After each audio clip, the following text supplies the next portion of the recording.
Jamana tera vanachari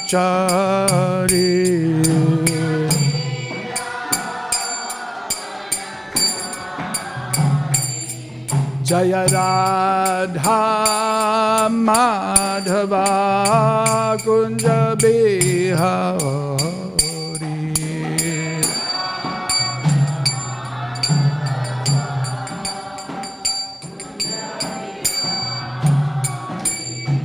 Jaya Radha Madhava Kunja Bihari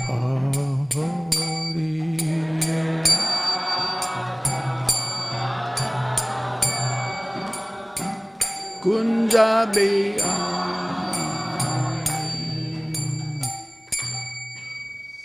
Jaya Vishnupad Paramahamsa Parivrajacharya Asto Uttarasati Śrīmad Bhaktivedanta Swami Maharaj Srila Prabhupada ki Ananda Koti Vaishnava Brinda ki Grantaraj Śrīmad Bhāgavatam ki Nitai Gaura Premanandi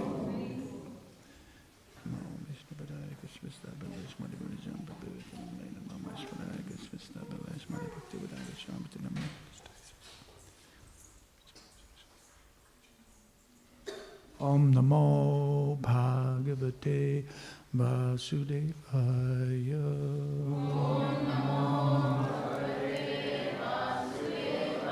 Om Namo Bhagavate Vasudevaya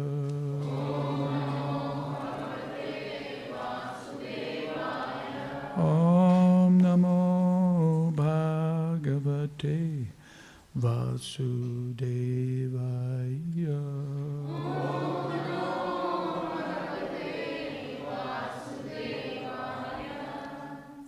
We're reading from Śrīmad Bhāgavatam, Canto 5, Chapter 13. Rahugana converses with Jad Bharat, text number 8.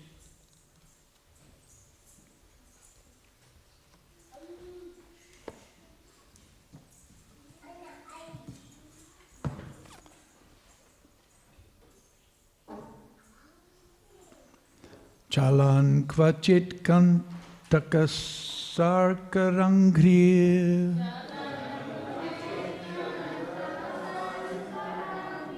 Nagarurukshur vimanarivaste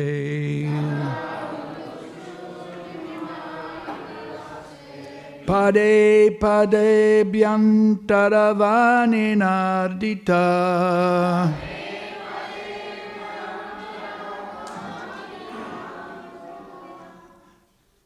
Kautumbika krudyati vajanaya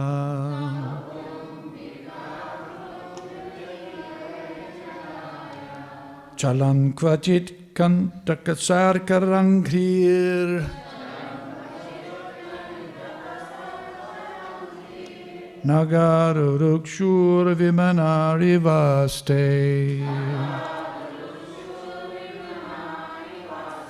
Pade pade bhyantaravani naritata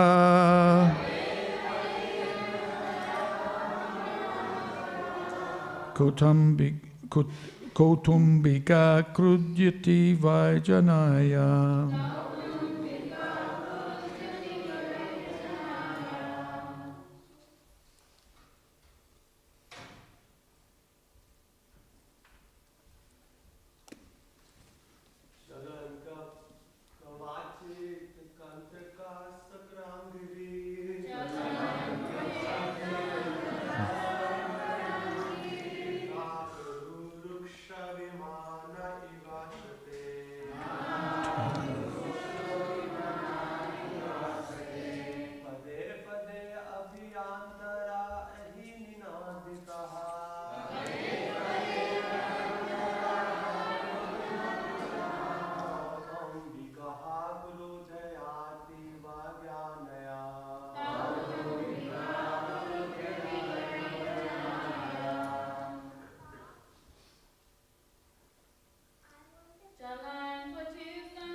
Chalan.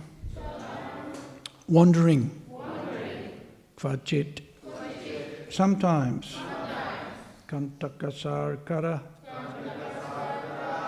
Pierced by thorns and small stones. Angrihi.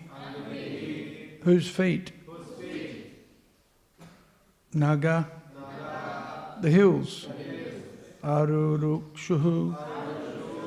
One desiring to climb. Vimanaha. Disappointed. Eva. Like. Aste. Becomes. Pade pade. Step by step. Abhyantara. Within the abdomen. Vhanina. By the strong fire of appetite.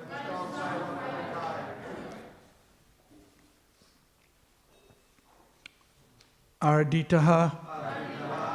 Being fatigued and aggrieved. Kautumbikaha. A person living with his family members. Krujati. Becomes angry. Vai.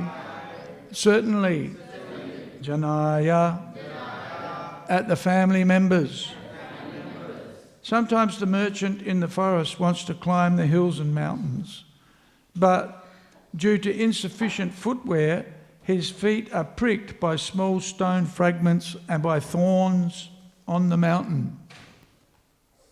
Being pricked by them, he becomes very aggrieved. Sometimes a person who is very attached to his family becomes overwhelmed with hunger, and due to his miserable condition, he becomes furious with his family members. Purport: the ambitious, conditioned soul wants to be very happy in this material world with his family. But he is compared to a traveller in the forest who desires to climb a hill full of thorns and small stones. As stated in the previous verse, the happiness derived from society, friendship and love is like a drop of water in the scorching heat of the desert.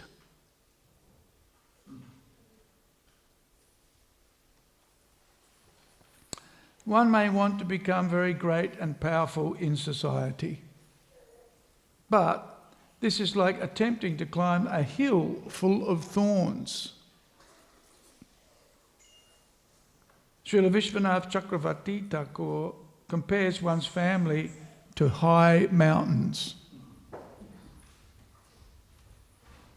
Becoming happy in their association is like a hungry man's endeavouring to climb a mountain full of thorns. Almost 99.9% of the population is unhappy in family life, despite all the attempts being made to satisfy the family members. In the Western countries, due to the dissatisfaction of the family members, there is actually no family life. There are many cases of divorce, and out of dissatisfaction, the children leave the protection of their parents. Especially in this age of Kali, family life is being reduced. Everyone is becoming self-centered because that is the law of nature. Even if one has sufficient money to maintain a family, the situation is such that no one is happy in family life.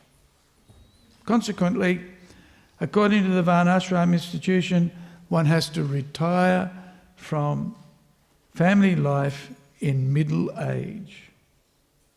Panchashodvam vanam brajet.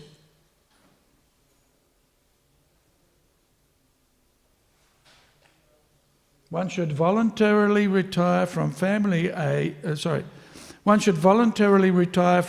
life at the age of 50 and go to Vrindavan or a forest.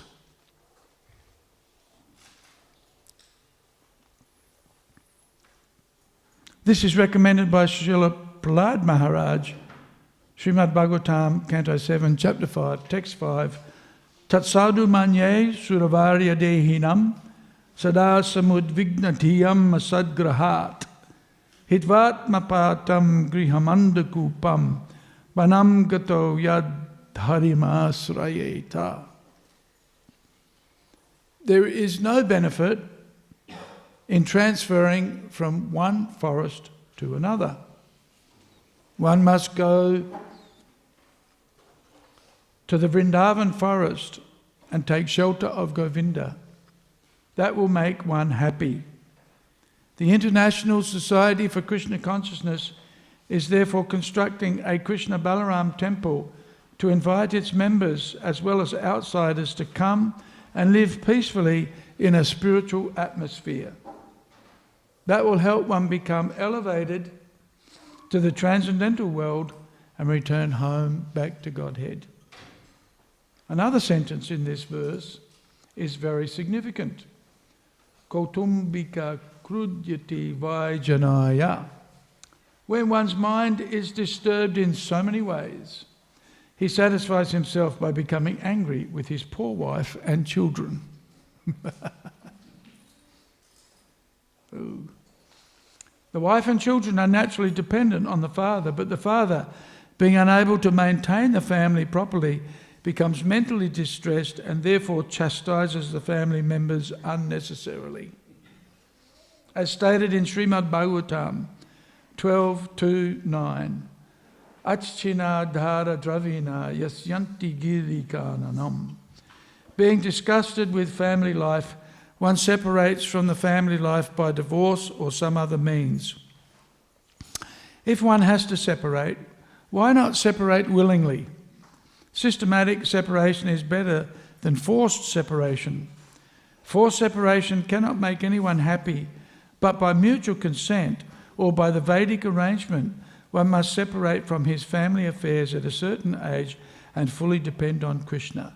This makes one's life successful. Om Jnana Timirandasya Gyananjana Salakaya Chakshurun Militam Jena Tasmaye Shri Gurave Namaha Shri Chaitanya Manobhistam Stapitam Jena Bhutale Swayam Rupakada Mahiyam Tadati Svapadantikam Mukam Karoti Vachalam Pangam Gayate Garim Yat Kripa Tamaham Bande Shri Gurum Dinatarinam.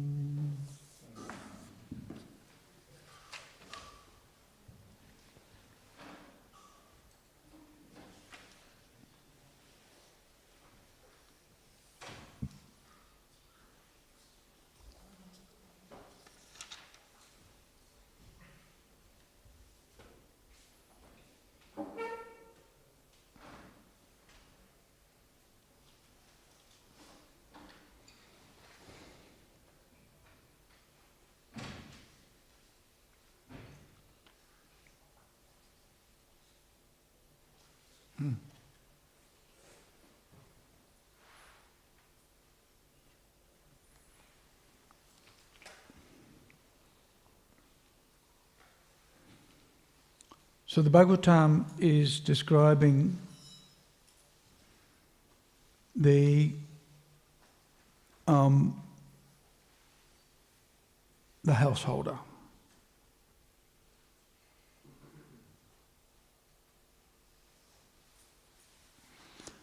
The natural progression of life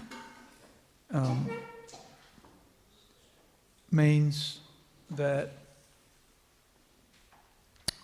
one usually follows a particular trajectory.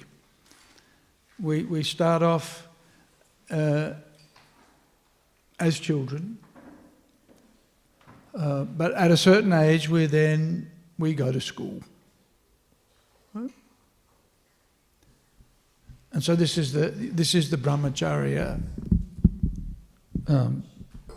ashram.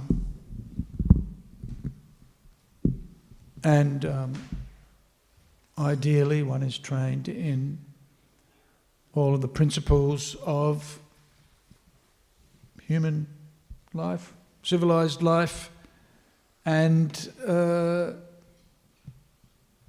ideally also the basic principles of spiritual existence or spiritual life. Then after brahmacharya there's the grihastha ashram, the householder ashram, which most individuals will enter into. And if the training in the formative years of our childhood and early youth is strongly focused on human life and the purpose, understanding the purpose of human life, that is to realise one's spiritual identity, then the householder ashram will be a place of spiritual shelter for the candidate or for the devotee. Right? But of course here we have a description of, this description is for the materialistic individuals. And then of course after, and according to the laws that govern the duration of life in the Kali Yuga, then one will live for 100 years. Just like Prince Philip just left his body, right? 99, not bad, right? Not a bad innings, right? 99 years. So, and if we divide that up into 4, 25, 25, 20, then so we have 25 years for student, 25 years for household life, but then at 50, it's recommended that one turn one's focus from the external efforts, activities, generally focused in occupation and family maintenance. At the age of 50, and Prabhupada quotes here, Pancha Sodvam Banam Brajet. After 50, one should go to the forest. Right? Pancha Sodvam Banam Brajet. And Prabhupada says the ideal forest to go to is Vrindavan. Right? We are building a Krishna Balaram Mandir, Krishna Balaram temple, so that, what does he say here?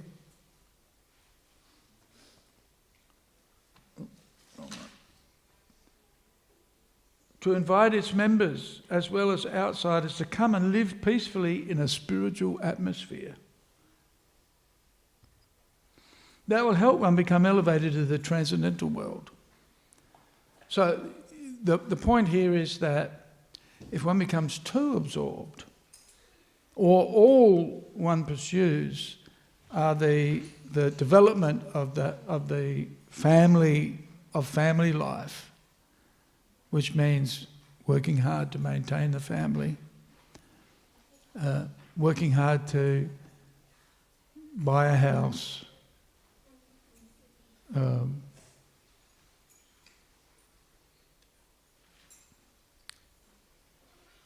maintain the children, maintain one's wife. This is likened here to climbing a big mountain, right? This is the description.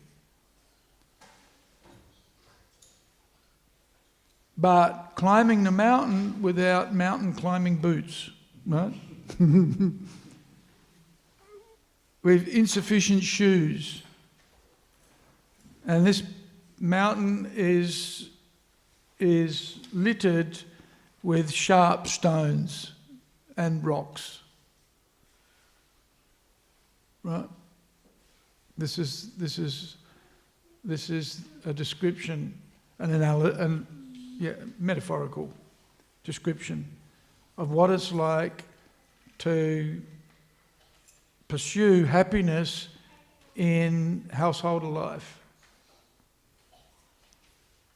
It's like climbing big mountains with insufficient footwear, and the road is scattered with sharp rocks and thorns. Right? Anybody here have experience of this? Please raise your hands.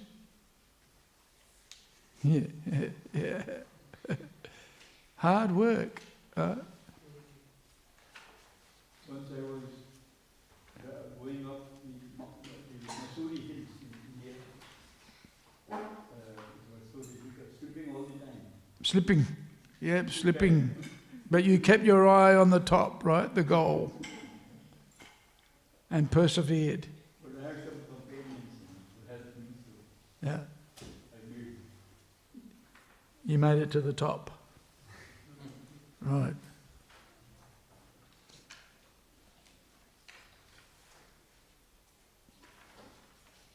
And then when you do get to the top, your wife tells you that there's something that you forgot, that you left behind. Or the kids want something more. Right? So even when you get to the top, you're not happy. Work hard to satisfy the family. And what are the thanks that you get?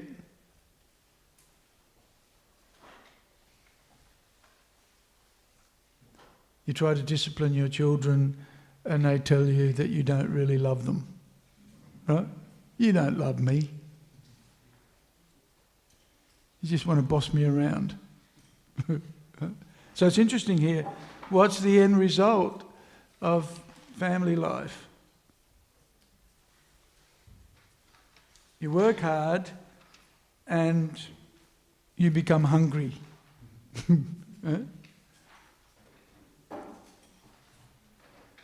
But because of not putting in enough effort, at least to the satisfaction of the other family members, you always remain hungry and aggrieved. Right? And then what does that lead to? Frustration. Yes, frustration. And what does frustration give rise to? Lamentation. Anger. Yeah, lamentation comes after anger.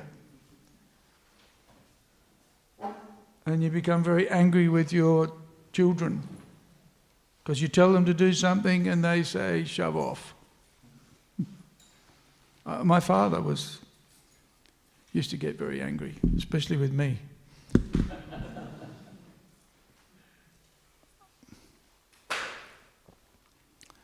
But I realised later on, years later, that it was his out of frustration, out of affection.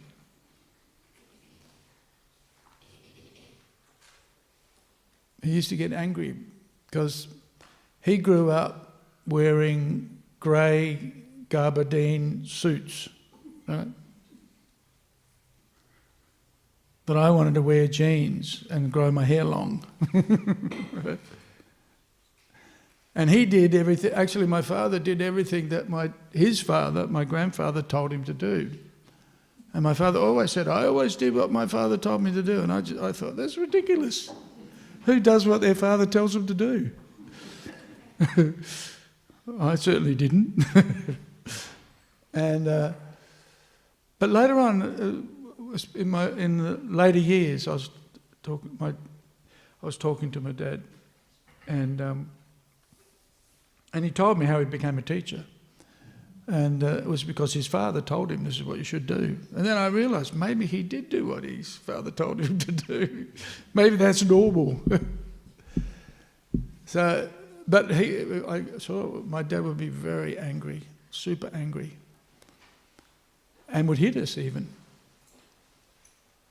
Not in a, it wasn't particularly violent, but he had a trick. Because he was a school headmaster, he knew how to dish out the punishment. But he used to stick his knuckle out and then he'd hit me right there. Because I wouldn't listen to him. I deserved it. I realised, and I also knew how to agitate him so that I could get a rise out of my father. But, he felt as if he was expending all of his energy to satisfy his family and to look after the family. He was working very hard. Very hard. But then look what happened. His son became a no-hoper. And so he was unhappy, frustrated, angry. I mean, not all the time. I shouldn't paint. I had a good relationship with my father, actually. It was just a few rocky years when I was 15, between 15 and 35.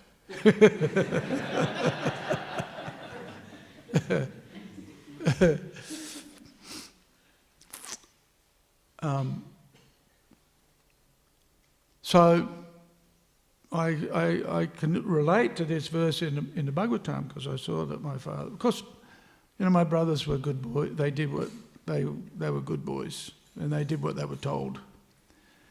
And of course, later on, my father, when he really learnt what I was doing at the temple and what was happening here, then my father started to appreciate a lot more what I had chosen in life, and he also appreciated why I was such a rebel, because I wasn't interested in pursuing the regular goals of materialistic people, and that was a bit of a shock. That was a shock. It's a shock for everybody when somebody gives up their material pursuits and takes to a life of spiritual discipline and spiritual practice and eschew, they give up accumulating money, buying a house, having a family, and that's like a shock. Oh, what are you going to do to be happy? It's what happens when young men come to Krishna consciousness, then and girls as well. Then their families freak out. Their families become alarmed. Oh no! My mum said to me when I told her I was living in the temple, "Oh no, you sound like a parrot already." She's thinking I was brainwashed. Do the things that I was doing, and they learnt to appreciate it. They learnt to value a higher, having a higher goal in life, that is to pursue one's Krishna consciousness, pursue one's spiritual advancement, which will give us ultimate satisfaction. The satisfaction of family life fast fades away.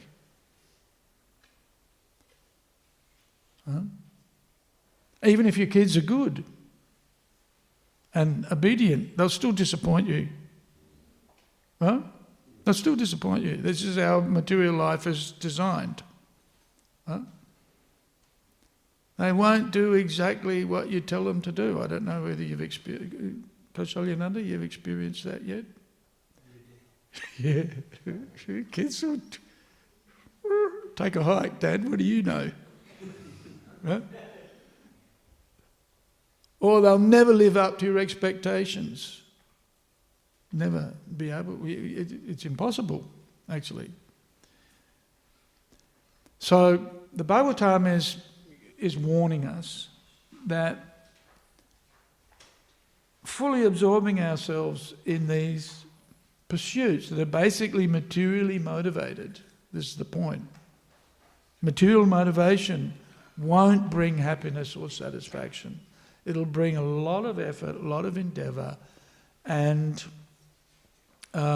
one can't ever be really fully satisfied on the material platform.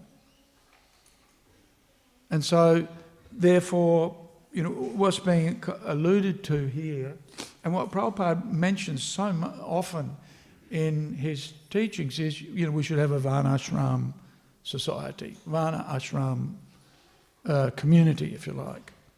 And that we're aware of the fact that, we have student life where we're trained to act according to our natural propensities, and we should be trained accordingly. And then the next 25 years of our lives will basically be focused on family life. But not to make that the be-all and end-all of everything. It's certainly important. We have to do it. And, basically you can't stop people from doing it. You can't stop them from being engaged. It's natural. And so it's encouraged, it's supported. But if it's just purely to try to enjoy, enjoy family life and the family and work and so forth, then along with that comes a lot of frustration, a lot of anxiety, and so by the time you're 50, 55, 60, you'll have high blood pressure, you'll have all the ailments of old age pretty much. And so at that point in time, then one should relax. And hopefully, or usually by design, the pursuit of material happiness, one has deep realizations about the faultiness of material existence. And this is the real benefit of Vedic culture, in one sense, is that it encourages us to, be dutiful, right? To do your duty, but at the same time, be detached from the result, right? And understand that the real purpose of human life is to come to the spiritual platform. And the benefit of in other traditions, one has to give up everything, become a sannyasi in order to be successful in one's spiritual life. But in the Gaudiya Vaishnava or in the Vaishnava tradition, that's not necessary actually. Even as a householder, one can make progress. Gradually, one can make progress if one has that the focus also on one's spiritual cultivation, one's spiritual development. Right? As Prabhupada mentions here, 99.9% of those pursuing happiness in family life are unhappy. Right? 99.9, Prabhupada. So there's 0.1% of people who are happy in family life. Huh? Who is it? We should be half a person because we've got about 50 people here. Or less.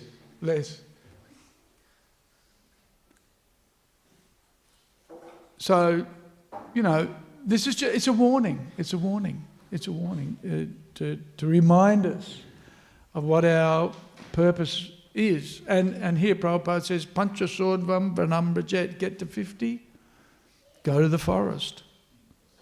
Now I made the mistake, I've told this story many times before, but I made the mistake of telling my mum about this. So when I turned 50, Mum said, well, what are you going to do now then? What are you going to do now?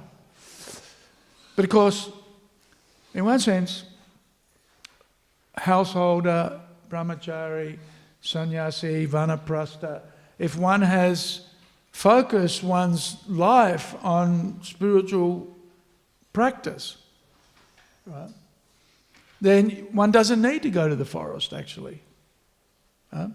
We don't.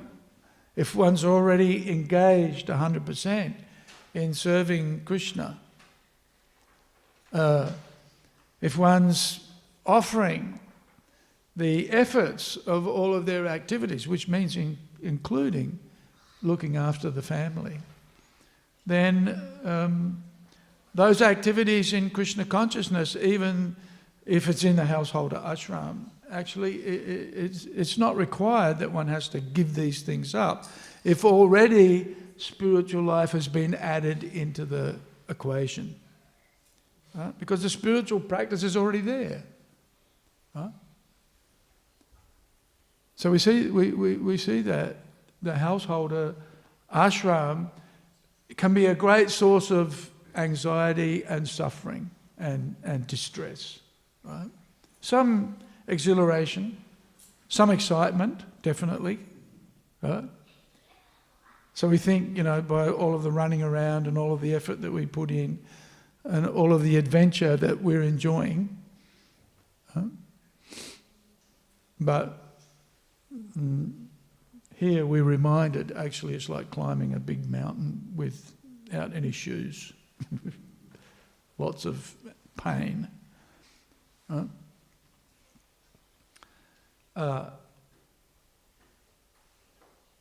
Or Prabhupada often quotes Vidyapati, right? Vidyapati. The happiness one derives from family life is like a thirsty man in the desert, right? Being given a drop of water. A drop of water. Yeah, we see the mirage, we think, oh, look, there's the water, but we go running to it, and what is it? It's gone. It keeps on going ahead.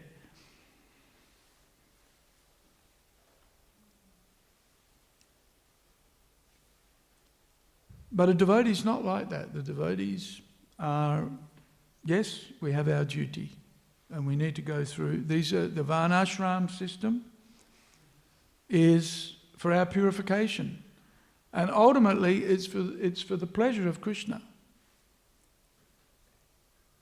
It's performed, and it then leads to a peaceful environment where one can, if he's situated properly in the correct ashram and in the correct varna or occupation, then one's life will be relatively peaceful. Right? Will be settled. And so then we can add the Krishna consciousness program. And really that's what Prabhupada gave us, is the opportunity. Basically, add Krishna, add sadhana bhakti, add the 64 items of devotional service as recommended by Rupa Goswami in the Bhakti Rasamrita Sindhu. So we add Krishna to our lives. Some are able to completely absorb themselves in devotional service, and in ISKCON that pretty much means preaching, book distribution, Harinam, Prasadam distribution. These are our preaching, and even for the householder community, just setting an example of stability, of care and affection for the family. It's not like we, you family members are just like, well, it's described in the Bhagavatam, like jackals and thieves. And Prabhupada tells us, he says how your family members can come and take money from you when you don't protest. But if somebody else did that, hey, thief! You call the police, right? But your family members come along and plunder your money, and you're happy. Huh? And for a devotee, it's not like that at all. We have to be careful. A devotee, a Vaishnava, or an aspiring Vaishnava, we may not be Paramahamsas, but a sadhaka is rendering service to the family, protecting the wife, or in the case of the wife, protecting the husband and the children, so that they become devotees. And so then the underlying purpose is not family happiness on the material platform, which comes and goes, right? Matra, spa, sasta, kunte, it has a beginning, middle, what is Adyanta Vanta Kunteya Nateshu Ramate Buddha. We don't seek pleasure in our material pursuits. And Krishna warns us in the Bhagavad Gita that it'll be up and down, up and down, up and down. That's why one has to tolerate it, tiksha. One has to tolerate the ups and downs. And remain steady. And we're steady in our Krishna conscious pursuit, our sadhana effectively. So in the early morning, a devotee rises and then pursues his spiritual practice. And that's the main purpose of existence, is to realize our spirit. It's the gift of the human form of life. The eating, sleeping, mating and defending, we share that with the animals. In fact, the animals, many of them do it better than we do. Right? But in the human form of life, we kind of get we get maximum animal benefit. But we get something that the animals don't have and don't get. And that's the ability to realize one's spiritual identity, to even understand it, to appreciate it. Huh?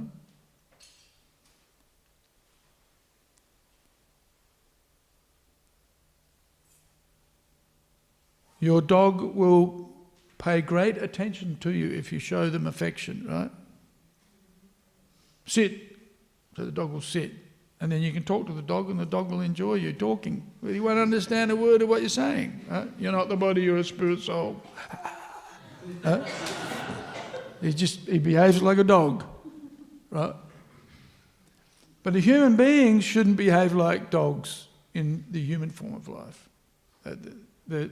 We shouldn't behave like we have. And so therefore, the satisfaction of those, of the basic needs, eating, sleeping, sense gratification, defending, they're kept at a minimum in Vedic culture. Because the understanding is, okay, let me focus on my spiritual life. And there's a concession in one sense. There is a concession given for the household life because it is a bit of a distraction. But at the age of 50 or, thereabouts, the children are grown up, the responsibilities have lessened, then we're encouraged to concentrate then on spiritual life. And that's really the, who's going to go and live in a forest in this day and age? Which forest will you choose to live in? Vrindavan. But go to Vrindavan and try it. Right? Are you going to go and live in Vrindavan? Vrindavan is like a polluted city. Right? It's covered. This is the trick of, in the Kali Yuga, the dham gets covered. When you go on Vrindavan Parikrama, talk about what is it? Small stone fragments and thorns. It used to be you could walk around Vrindavan, and at least half of the Parikrama path was the silver sands of Ramanreti. It was beautiful. Although you had to watch out for the dogs. I remember walking out where and this dog came up to me and then started growling at me. I thought, whoa. It was peacefully chanting Hare Krishna, and this dog came along and he was going to attack me. And I didn't have a stick. You know, many of the devotees in Vrindavan, they walk, when they go on parikrama, they carry a stick with them because you never know what's going to happen. Monkeys, right? Steal your glasses. And the dogs will bite. And you know, rabies, who knows what. Whew. Dangerous place actually when you think about it. But now it's all concrete and reinforced concrete. And, you know, you walk around Vrindavan with no shoes on. Oof. By the time you get back to Krishna Balaram, your feet are destroyed. But anyway, this is this punch of sword Vambanambrajet means give up material pursuits and now take to spiritual life.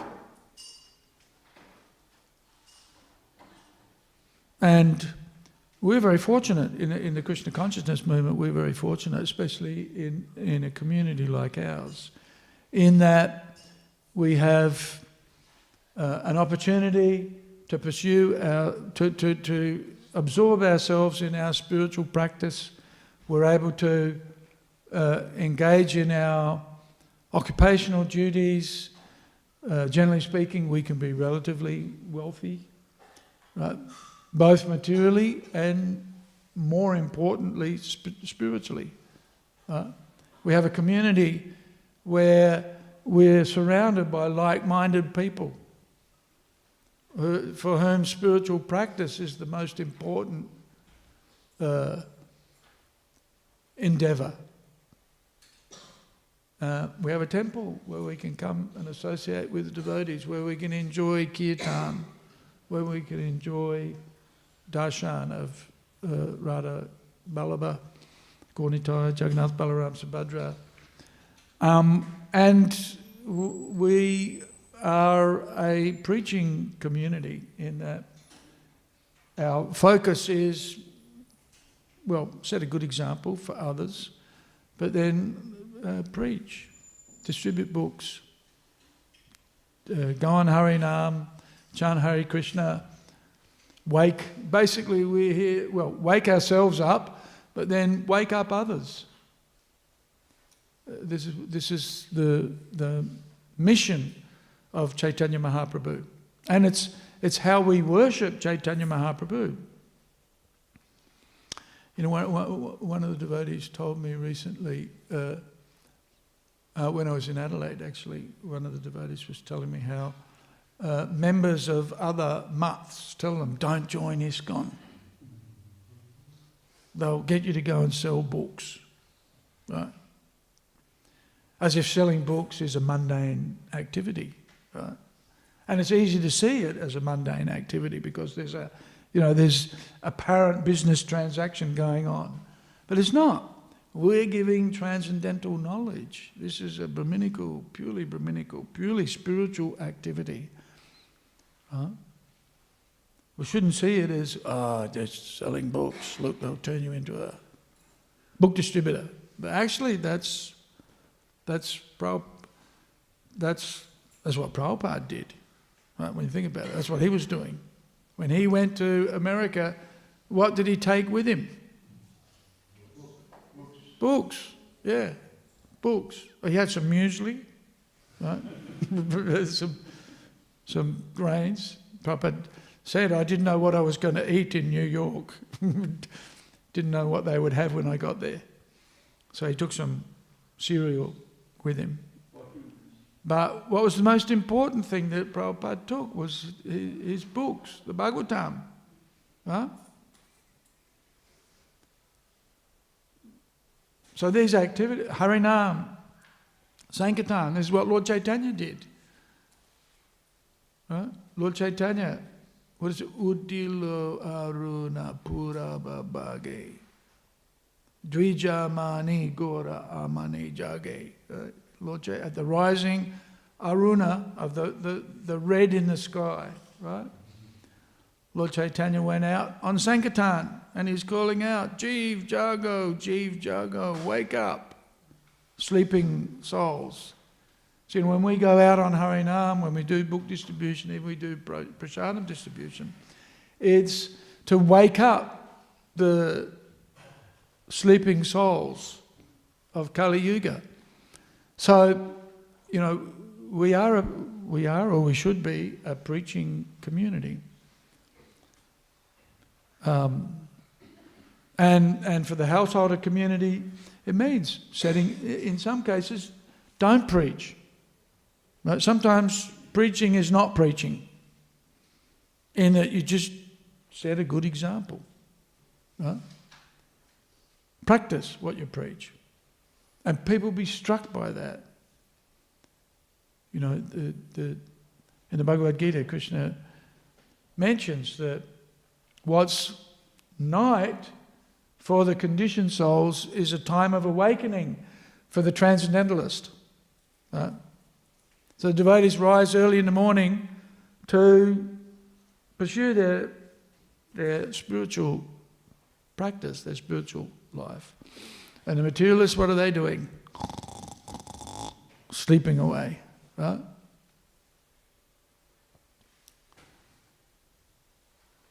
It's darkness.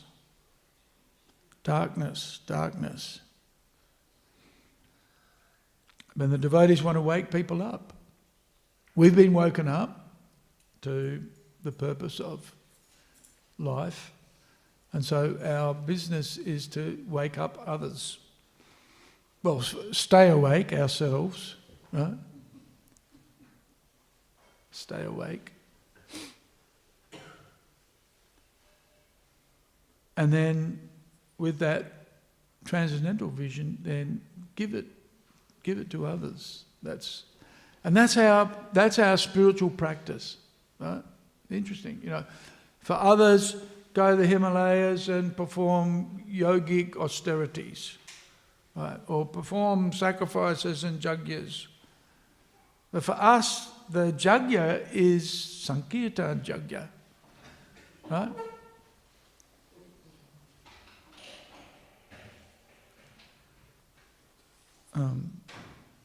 Krishna Tvisham, is it? What's that verse? Tvisha Krishnam, yes. Krishna himself has appeared, but not blackish Krishna, the golden avatar, Vishvambara, the maintainer of the whole universe, is Lord Chaitanya's name, Vishvambara. He's the maintainer of the whole universe. And he's made spiritual practice, book distribution, Harinam and Prasadam distribution. It's like, whoa. And we see it. I just signed the heads HOA for the new lease for Crossways in the city.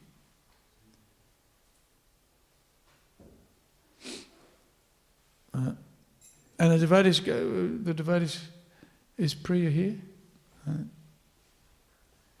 Priya was asking me the other day, she knows at Crossways, she said, can I stay at the temple and look after reception? I said, no, they're going to want you to go to Crossways because you're a hard worker. And some of the devotees think, oh no, I'm working so hard, this is not spiritual life, this is just material life. Right? But even spiritual life is hard work sometimes. We think spiritual life, oh yes, it'll be really easy. Huh? But even spiritual life is hard.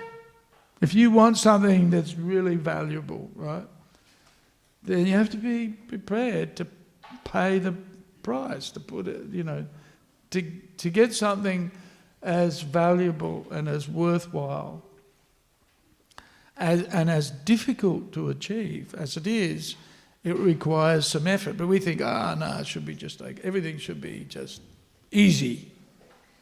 Right? But what, in any of your experience, what is there in life that's worth, actually worth pursuing, and you can just get it easily? Anybody have an experience of something valuable just drop into your lap? Pretty rare. Pretty rare. Right? I used to think when I was 16, just walk down the street and then one day there'd be a beam of light come out of the sky and I'd become self-realised. Well, have a guess what? It never happened. It never happened. Until I met the devotees.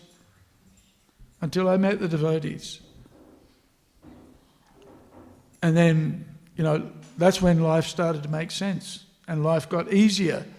But it still was a struggle. It still was an effort. Because, nothing comes easy.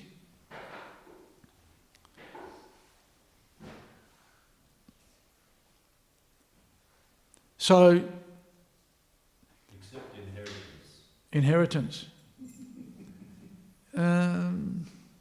But it wasn't that. That's the hard work of our parents. Right? They had to work hard. Yep. And that's it. You work hard, and then your kids spend all your money. Right? Something to look forward to. Huh? Work hard, and then they enjoy it all. I was scratching my head, what am I doing this for? Well, we're doing it to make spiritual advancement. And, it's a sacrifice. It's a sacrifice to rise early, to chant 16 rounds, to follow the principles, and to give, and to get a balance. It's a balance because we also have our needs. We need to be fed. We need to have clothes. We've got to balance that. And then balance the material pursuits, if you like, with our spiritual practice. And in order to perfect our spiritual practice, we need to also do some preaching, because that's the Yuga Dharma. The sadhana is to maintain and support our going out and giving Krishna to others. Now, that requires effort, but the interesting thing is, if you put in that effort, then Krishna reciprocates. Ye yata mam prapadyante, tangs tataiva bhajamyaham. If you surrender to me, I'll reward you. Right? So when we put ourselves out to serve Krishna, and especially if we put ourselves out to distribute Krishna consciousness to others, book distribution, Harinam, Prasadam distribution, then Krishna reciprocates. He reveals himself. What is it? Desam satati yuktanam bhajatam pritipurvatam dadami buddhi yogam tam. I give them the intelligence by which they can come to me. So Krishna reciprocates. You see it when the devotees are out on Harinam, or when you go out on Harinam and you're chanting Hare Krishna, there's a point in the kirtan when you're no longer in Burke Street. Right? You look like you're in Burke Street, but you're not in Burke Street. You're in Vaikuntha. Huh? And you see it. The devotees are all smiling and they're happy. They're not in the material world anymore. And then you see all around the people that are witnessing the Harinam, they're also not in Burke Street anymore. They're in Vaikuntha. They're smiling, they're clapping, they're dancing. You see it very often with children because they're uninhibited, They're not thinking about what people will think about them. Right? And the Harinam party is going down the street And the kids are dancing. And the parents are looking at the child and they're going, whoa, look at that. And the devotees, they're seeing the child dancing too. They're going, Haribol. Because it's a natural, what is it in the Brahma Samhita, Lord Brahma says, when he describes the spiritual world, that every step is a dance, right? And every word is a song. And so that natural enthusiasm comes out in the Sankirtan, that existence in the spiritual realm. And because it is the sacred Yuga Dharma, it uncovers, these preaching activities actually uncovers one's spiritual identity. Krishna reciprocates with those devotees who put themselves out to bring others. And of course that can be done in a variety of, in many ways. And so that then makes our material pursuits, if you like, our family life, whatever, spiritualized, right? The so-called material activities that we perform to keep body and soul together, to educate our children, to pay the mortgage, to pay the rent, or, the so-called material pursuits. When we engage in those purely spiritual activities, and those material activities, so-called, are supporting our spiritual efforts, especially our preaching, then even those material activities become spiritualized. Because they're done, just to maintain the basics. But the real purpose is to make spiritual advancement, and making spiritual advancement means giving Krishna to others. This is what the Sankirtan movement is all about. It's about making spiritual advancement for ourselves, but that process means helping others. That's real advancement in spiritual life. Not just thinking about my own liberation, but being concerned, yes, about our own liberation, but being fixed up as sadhakas, as preachers, and giving Krishna to others. Either by setting an example, that's one way of doing it, but following in the footsteps of our Founder-Acharya, Prabhupada took his books, translated the books, printed the books, sold the books, or distributed the books for the purpose of giving others an opportunity to wake up and make progress. So, for those devotees who are engaged in household life and are preaching, there's no need to go to the forest. No? There's no need. The balance is already there. The example of going to the forest means renouncing material life and taking up spiritual practice. This is what it means, going to the forest. Why do we go to Vrindavan? Why do we go to Vrindavan? Anybody here been to Vrindavan? Why did you go to Vrindavan? Have fun? What did you go to? Yeah, we go there because it's Krishna, it's go cool. And we go there for kirtan, for Shravanam Kirtanam, right? Hearing and chanting. That's what we go to Vrindavan for. And even then, we have fun, right? Very blissful kirtans in Vrindavan in front of Gaunitai and Krishna Balaram. And Radhesham, yeah. Very ecstatic. But then we go to Vrindavan to get spiritually surcharged so that we can come back to Melbourne and preach. Give it to others. We go there, fill up, become a resident of Vaikuntha, a resident of Vrindavan, and then we bring it back here and share it with others. That's what Prabhupada did. Prabhupada could have just stayed in Vrindavan. Huh? He was already there. He was already perfect. He didn't need to come to the West. But why did he do that? Because that was the mission of his spiritual master, and of course the mission of the previous acharyas, and the desire of the Goswamis, and of course the desire of Lord Chaitanya. Does anybody have any comments or questions? Just want to say that we go to Vrindavan to energize ourselves and fill all the energy back and come back and reach again. But what if when we get old and we won't be able to go to Vrindavan as often as we do now? How do we spiritually recharge ourselves then?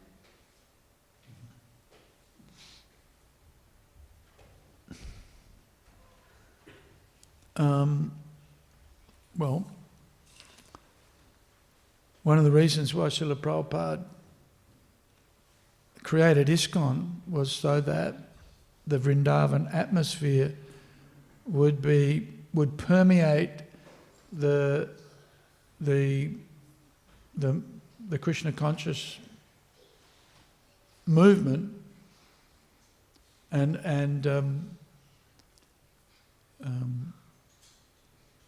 the temple, even here, Prabhupada said, this is not Melbourne, this is Vrindavan, right?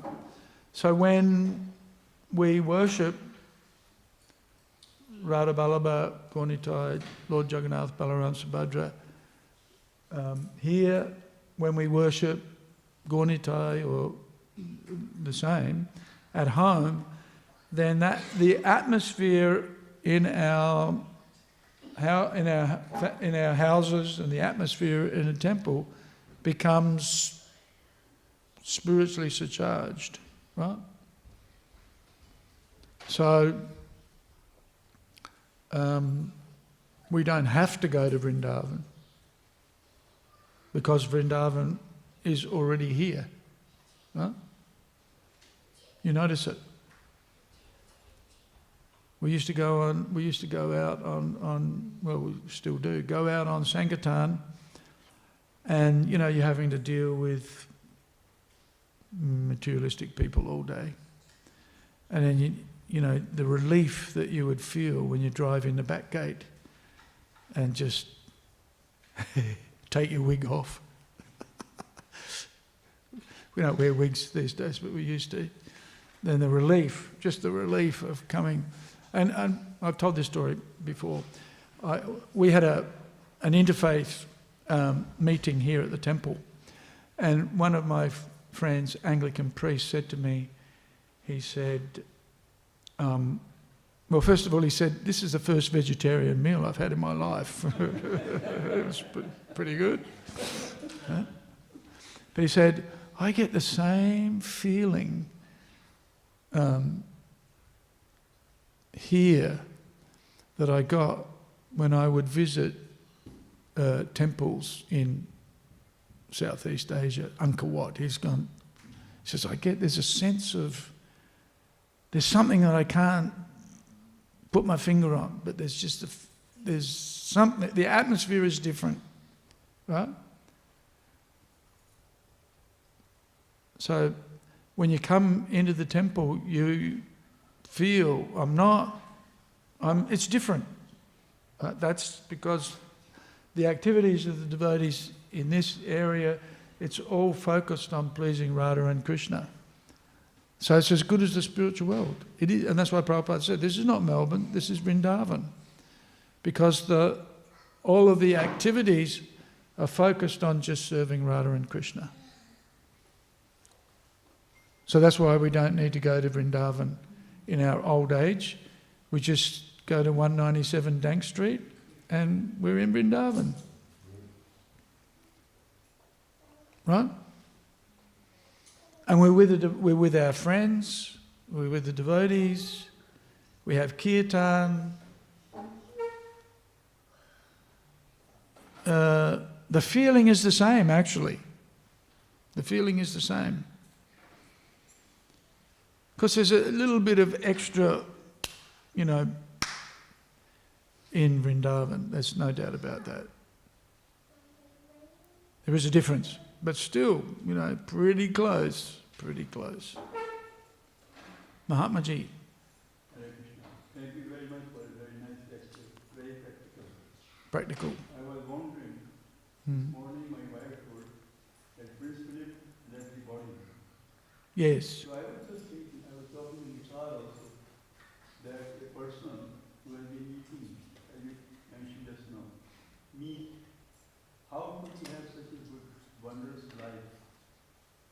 So wonderful. And on Pious. the other hand, Pious. my Pious. question is, on the other hand, Christians believe there is a past life. This I can't understand. They have to pass life. They don't understand either. Well, it's interesting. I don't know if you. There was a picture doing the rounds, Twitter and you know, on social media, of Prince Philip leaving hospital, and he looked frail and frightened. Frail and frightened, right? Now I can't, you know, external, you know, it's hard, but yes, pious, and yet, So the peaceful sleep and left.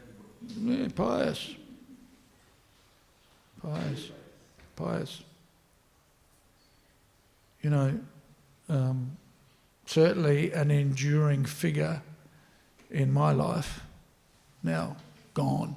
But that teaches us, you know. The material world is a temporary place.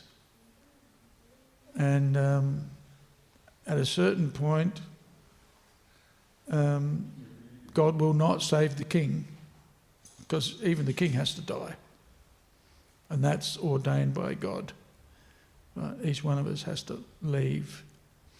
And of course that's the beauty, that's the benefit of having the association of the devotees.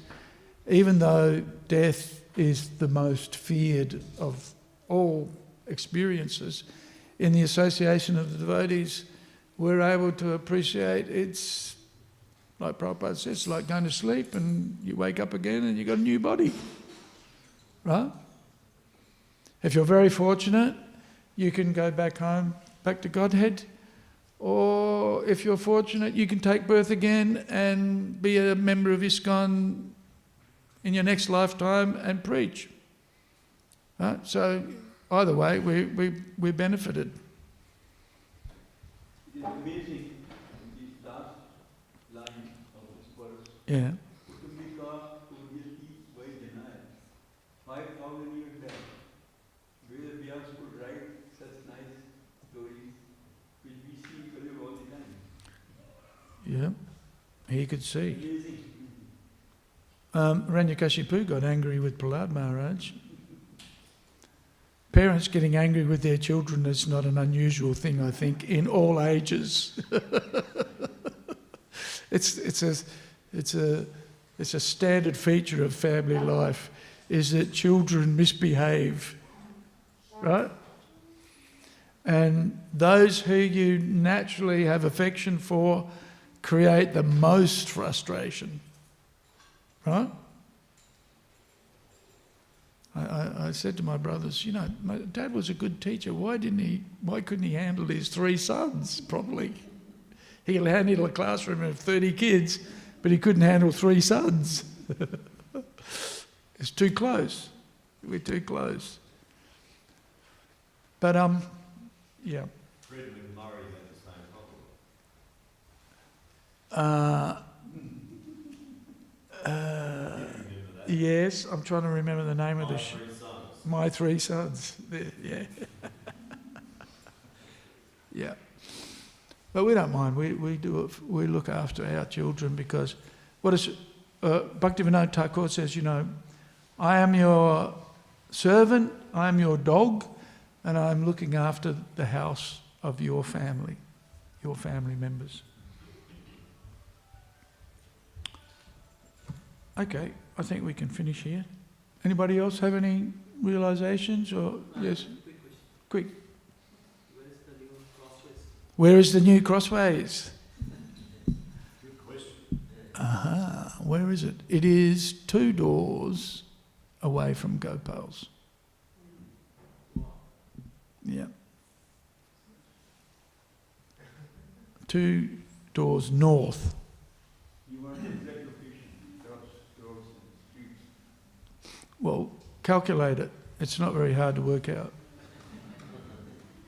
139, 141, 143, 145. 145.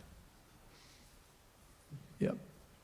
And it's street level. It's three floors. So, you know, we were holding out for, because when we left 123, the first floor, where Crossways had been for what, 35, nearly 40 years, we wanted to remain in Swanston Street. And of course, pre-COVID, there wasn't anything really suitable.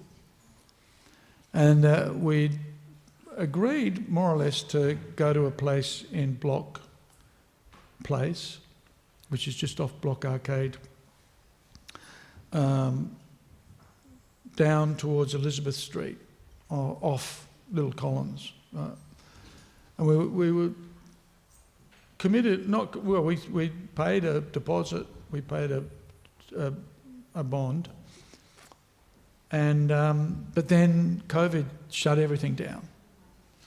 And so we thought, let's just wait, because there's a good chance that there'll be a lot of people going broke, and there'll be empty places that we can, you know, get a good deal on later on.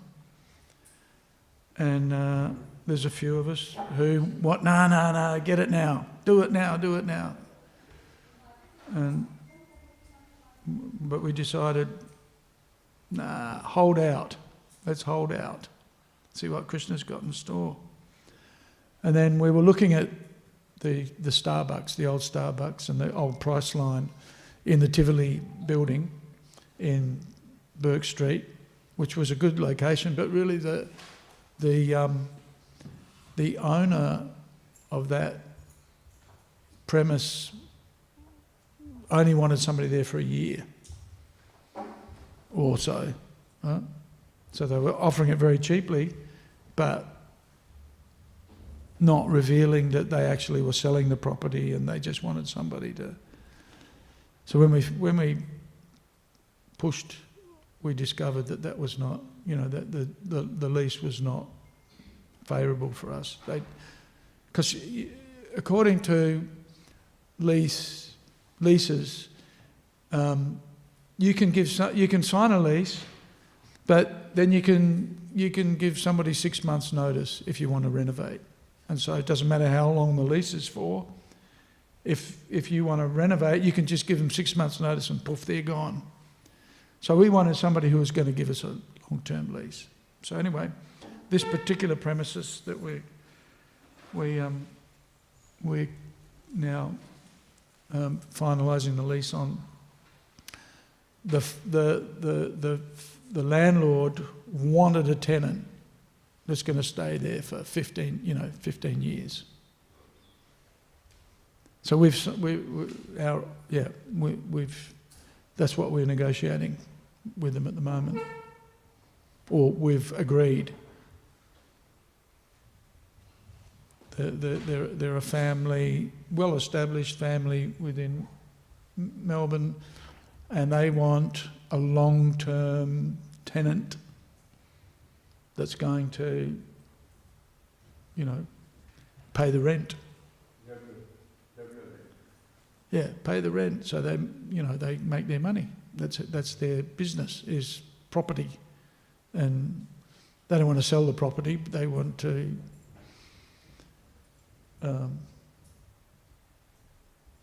earn an income. And we want that place, that basically we need footfall. You know what I mean by footfall? Foot traffic. Yeah.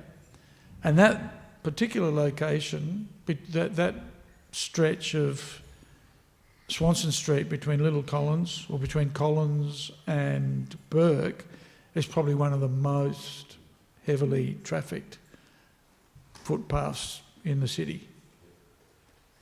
So and so we've got 2 floors for prasadam distribution.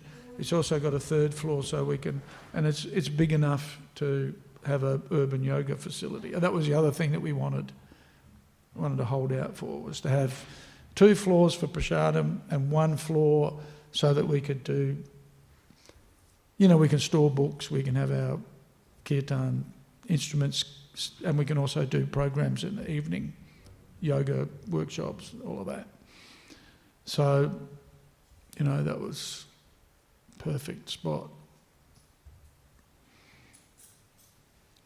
And of course, when we had to leave 123 Swanston Street, that was such a painful experience for various reasons. But and we're scratching our head. Oh gosh, Krishna, where are we going? What's going to happen?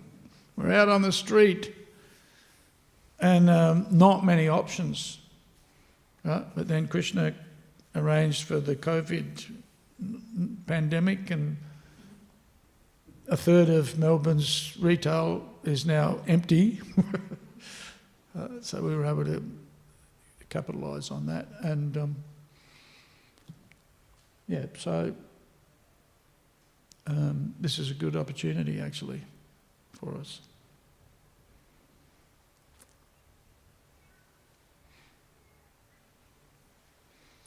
Okay, Kantaraj Śrīmad Bhāgavatam ki jai, Srila Prabhupada ki jai, Gaura Bhaktivedanta ki jai. Hare Krishna.